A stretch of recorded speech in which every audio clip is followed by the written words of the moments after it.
You have it, 6 months of hope and change, a soaring deficit, a failed stimulus, and a foreign policy ashamed of everything this country stands for. And folks, he's just getting warmed up. And joining me tonight is the author of the brand new book, Catastrophe, former Clinton advisor Dick Morris. For his latest columns and videos, you can sign up for free at dickmorris.com. Dick, welcome back. You're on vacation. Thanks for being with us. Well, let's start in the broader view. 6 months of Barack Obama. Your assessment, catastrophe. I wonder where that guy was, the one we heard in the video about hope and change and all of that stuff. Never a word about ideology and radicalism and government takeover and socialism. Obama's administration was doomed to fail the first week when he gave away the money in that stimulus package. As we point out in Catastrophe, this was not a means to end the recession. The recession was an excuse to get the spending. And socialism is not an epithet, it's a statistic, the percentage of the economy controlled by the government. When Obama took office, it was 33. When he passed his stimulus package, it got to be 40. And if he gets health care, it'll be 45. Germany's 47. France is 49. And he really has laid out this program to make America socialist. And the problem is that he's borrowing the money, which means he's elbowing out everybody else who wants to create jobs with the money, because the federal government has to get there first. Dick, there is the Treasury Department's watchdog group literally thinks that all the Obama bailouts, and folks, this is with a T, can add up to $23 trillion. Yeah. At the end of the day. Now, one other statistic, his spending shatters the record during World War II. He's out there purposely hiding bad economic news because they have to reforecast based on their assumptions having been wrong. Well, you just take the simple fact. When he took office, spending was $3 trillion, now it's $4 trillion. When he took office, the economy was $14 trillion, now it's $13 trillion. Do the math. And, you know, you're on me a lot about that I worked for Bill Clinton, and it's not the most popular thing I've ever done in your mind. But Bill Clinton's solution to the economic crisis was to balance the budget and eliminate the deficit, because he knew the crucial thing was not government spending, but interest rates. And he knew the key thing was to bring them down. Obama has doubled them since he took office. And the only reason they're not up anymore is that the Fed keeps printing money, fueling inflation ahead. Yeah, I guess the question that we've got to ask ourselves, with all of this spending, and as reckless as it is, unemployment now tops 10% in 15 states. We know that. Home foreclosures now set a new record. They promised us unemployment, if we pass the stimulus, wouldn't go above 8%. It's a disaster for state revenues on top of federal revenues going down. There's a question here. If now that his poll numbers are coming down, has that been the reason for the big push for health care? Yes. To get it out of the way because there's no chance later? Yeah. I wrote a book that I think he read.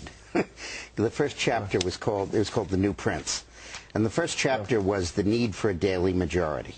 And it said when a president of the United States drops below the 50s in job approval into the low 40s, he's functionally out of office.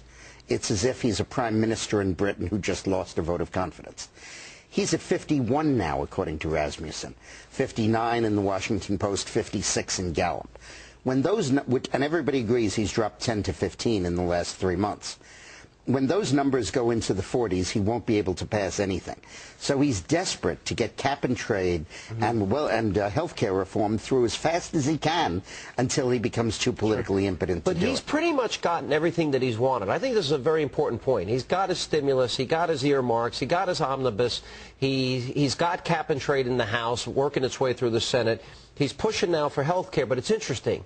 Now we've got Democratic senators, Democratic governors, blue dog Democrats in the House. Right. Now they're the ones standing up to him. Exactly. Why is that happening? Well, because he's not in the 60s anymore. He's in the low 50s. And they see he's going down, and they have to run without him. And they have to survive the day after. And I believe he is meeting his Waterloo as we speak. Part of it was when he lost the dues checkoff provision, which we in Catastrophe say is part of his plan for political domination. Had to give that up. First thing he's lost on. Now it looks like he's backing off that August deadline for health care reform. Yeah, earlier tonight he just backed off. Yeah. Second thing he's lost on. And I think that, you know, Winston Churchill once said that between El Alamein and Stalingrad and the Battle of Midway, which happened within a few months of each other, Before then, we never won a battle. After that, we never lost a battle. I think that may be the true of Obama. Until now, he's never lost a battle. After this, he may never win one. From here going forward, so do you think politically now that this is the opportunity? How bad are things going to get before the 2010 elections? Horrible. You're going to have unemployment continuing to go up. When it begins to come down, inflation is going to go completely crazy. And I think the Republicans will win the 10 elections. Does he not see... Whether they get power or they just get a lot, One thing that I don't know. Bill Clinton, he did go along with the Republicans to end welfare. The era of big government did end. Right. In other words, Clinton was more politically pragmatic. Yeah. It seems like he's so stuck into his ideology. So ideological. All right, so then the question then becomes, you know, does he see what's happening before his eye? Will we see that it's so obvious to us? He does, absolutely. He's not delusional, but he doesn't care. His attitude is, I want to complete a socialist takeover of the United States before my popularity runs out. And if I'm a one-term president, I don't care. I accomplished my objective. And we are stuck. Everybody has to understand, when he talks about lowering the cost of health care, he's talking about denying health care to the elderly. His bill repeals Medicare. The concept of a guaranteed access to health care for the elderly ends when his bill passes. Guaranteed rationing, guaranteed no choice. And rationing means you cut the elderly. Yeah. You don't cut health care for a 40-year-old. You cut it for a 70 or an 80-year-old. Sounds like a catastrophe. It is. All right. Dick Morris, good. I think we'll write a book like that.